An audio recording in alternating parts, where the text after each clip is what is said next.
bila kita percaya tulisan seseorang di dalam kitabnya yang bernama Al-Mujarrabat Al-Kubra. Tuan Syekh tersebut mengatakan, pada Rabu yang terakhir Allah telah turunkan 320,000 bala bencana.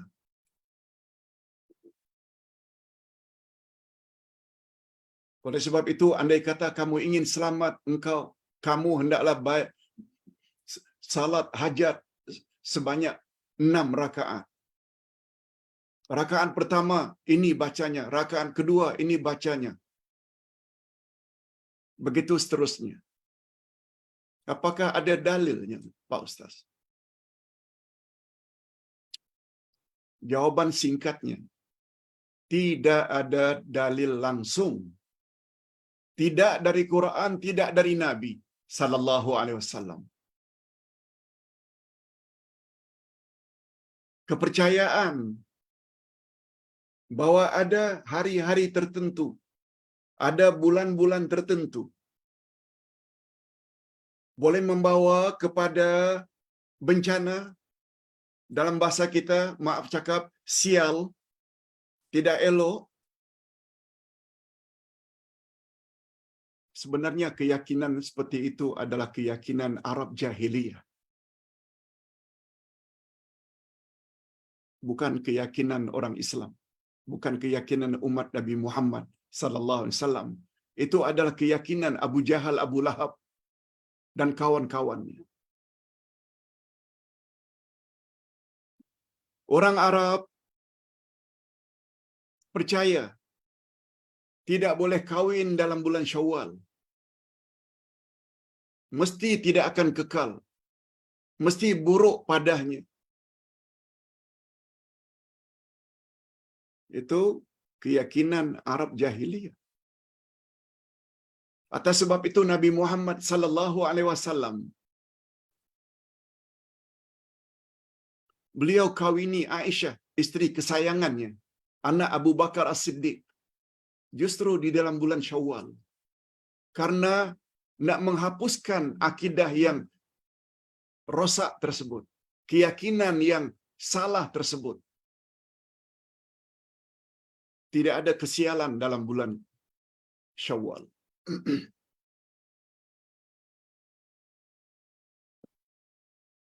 Alhamdulillah, Uday juga kawin bulan Syawal.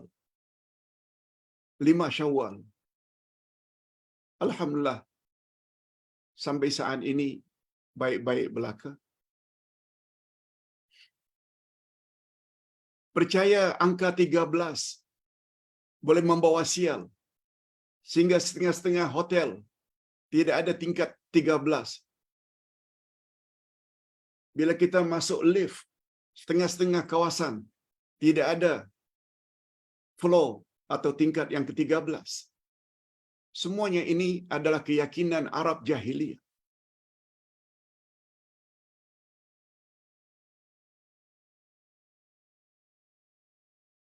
Inilah dalam ilmu akidah yang dipanggil dengan tiarah. Meyakini angka tertentu, meyakini perbuatan tertentu, meyakini ini dan itu membawa sial, membawa musibah, itu namanya tiarah. Kita dah belajar rasanya bab tiarah, kitab akidah jilid 2, tiarah, perkara yang boleh merosakkan akidah. Malah Nabi Muhammad sallallahu alaihi wasallam bersabda, "Inna tiyarata syirkun." Sesungguhnya tiarah itu syirik. Inna tiyarata syirkun. Sampai diulang 3 kali oleh Nabi. Tiarah itu syirik. Ia bermula daripada tiarah, berasal daripada kata tairun. Tairun maknanya burung. Sebab orang-orang Arab zaman jahiliyah apabila mereka ingin bepergian, musafir ke tempat yang agak jauh, mereka akan lepaskan burung mereka dalam sangkar. Kalau burung itu terbang ke arah kanan, mereka teruskan perjalanan. itu sepatu pertanda baik. Tapi bila burung yang dilepaskan terbang sebelah kiri, mereka tangguhkan pemergian. Sebab itu sebagai tanda akan ditimpa musibah bila diteruskan perjalanan. Asalnya itu, tairun. Akhirnya jadi tiara. Sebabnya bila wanita yang sedang hamil terkejut melihat patung ke,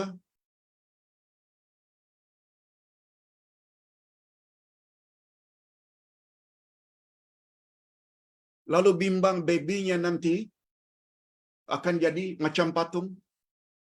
Bila terkejut dapat berita dari suaminya yang telah membunuh monyet, lalu terkejut, lalu terus rasa takut, nanti anaknya yang lahir itu berbulu, ada ekor, itu yang namanya kenan dalam bahasa Melayu. Percaya seperti itu tuh tiara. Tak boleh. Begitu juga apabila ingin keluar rumah, lalu di pintu rumah sebelum keluar bersin. Lalu meyakini bila bersin, jangan teruskan pergi. Kalau pergi nanti akan aksiden. Semuanya itu tiara. Kata Nabi, hadis sahih, inna tiarata syirku. Tiara itu syirik. Apalagi bila bepergian baru tak jauh dari rumah, terlanggar kucing. Lalu tak mau teruskan. Sebab ada anggapan dalam masyarakat, terlanggar kucing, nanti bila diteruskan akan musibah. Semuanya itu termasuk tiara. Termasuk meyakini Rabu terakhir setiap tahun. Dalam bulan Safar, Rabu terakhir setiap tahun akan turun 320 bala. Oleh sebab itu, awak mesti baca ini, awak mesti salat ini. Tak sedikit pun keterangan itu ada dalam Quran dan sunnah Nabi. Bila percaya, syirik. Nah, macam mana cara Pak Ustaz supaya terhindar dari dosa itu? Ustaz tadi ada sebut, Ustaz tadi ada tengok di dalam buku, ya, Akidah Ahlus Sunnah wal Jamaah jilid 2. Jilid 2, muka surat 50.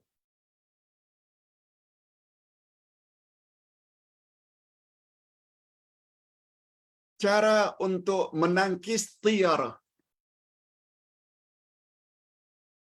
Sebab kata Nabi, kalau kamu musafir atas sebab-sebab tertentu,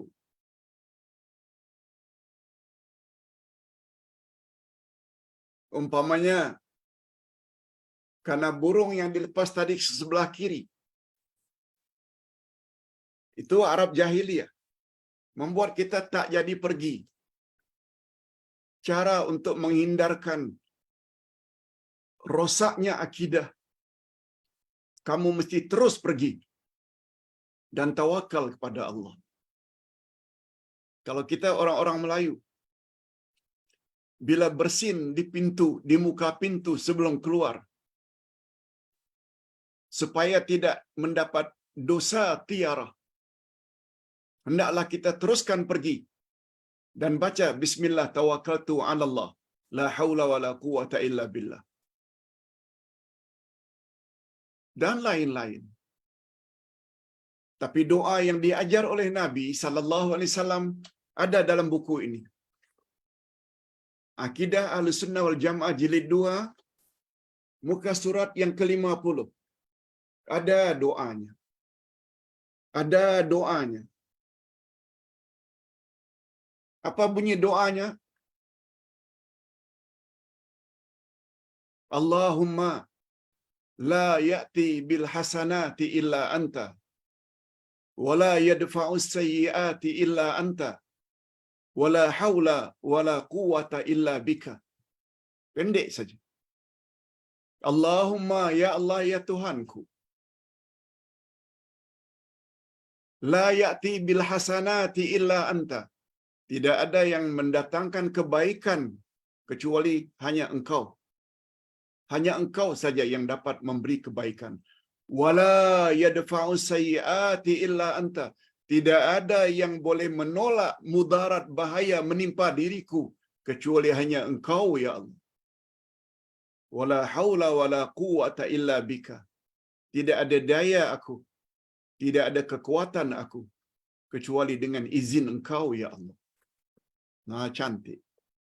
Nabi yang ajar.